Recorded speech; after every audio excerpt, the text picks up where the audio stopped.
हाँ जी स्टूडेंट्स, एक major update लेके आए हैं। कर्नाटका के नवे मुख्य मंत्री बन गए हैं। नाम तुसी याद रखना है, डी.के. शिवा कुमार। की है?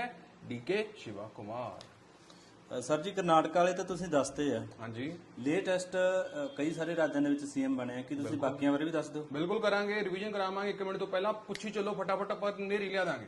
ਤਾਮਿਲਨਾਡੂ, तमिलनाडु के सीगे सी जोसफ विजय। ਬਿਹਾਰ, बिहार के सीगे सम्राट चौधरी। ਵੈਸਟ ਬੰਗਾਲ, वेस्ट बंगाल के बने हैं पहली बारी बीजेपी के शुभेंदु अधिकारी। ਅਸਾਮ, असम के बन गए दूजी बार लगातार हेमंत बिस्व शर्मा। ਕੇਰਲਾ ਜੀ। केरला च बन गए कांग्रेस वालों वी.डी. साखीशन। ਇਹ ਤਾਂ ਹੋ ਗਈਆਂ ਸਟੇਟਾਂ। ਸਰ ਕਿਸੇ ਯੂਟੀ 'ਚ ਵੀ ਬਣੇ ਕੋਈ? ਬਿਲਕੁਲ ਬਣਿਆ ਜੀ ਯੂਟੀ ਹੈ ਸਾਡੀ ਪੁਡੂਚੇਰੀ, ਤੇ ਪੁਡੂਚੇਰੀ ਦੇ ਵਿੱਚ ਪੰਜਵੀਂ ਵਾਰ ਲਗਾਤਾਰ ਬਣੇ ਨੇ ਐਨ ਰੰਗਾ ਸਵਾਮੀ। ਸੋ ਇਹ ਸਾਰੇ ਜਿਹੜੇ 7 ਮੁੱਖ ਮੰਤਰੀ ਜਿਹੜੇ ਨਵੇਂ ਬਣੇ ਆ ਯਾਦ ਰੱਖ ਲੈਣੇ ਆ। ਬਾਕੀ ਡੇਲੀ ਕਰੰਟ ਅਫੇਅਰ ਵਾਲੀ ਕਲਾਸ ਮਿਸ ਨਹੀਂ ਕਰਨੀ। ਜੇ ਤੁਸੀਂ ਉਹ ਨਾ ਲਾਈ ਤਾਂ ਮੇਰੇ ਪਿਆਰੇ ਵਿਦਿਆਰਥੀਓ, ਤੁਹਾਡੀ ਜਿਹੜੀ ਤਿਆਰੀ ਹੈ ਉਹ ਟੌਪ ਤੇ ਨਹੀਂ ਪਹੁੰਚ ਸਕਦੀ। ਇਸ ਗੱਲ ਦੀ ਗਾਰੰਟੀ ਹੈ। ਸਤਿ ਸ਼੍ਰੀ ਅਕਾਲ ਸਾਰਿਆਂ ਨੂੰ, ਮਿਲਦੇ ਹਾਂ ਸਵੇਰੇ 8 ਵਜੇ।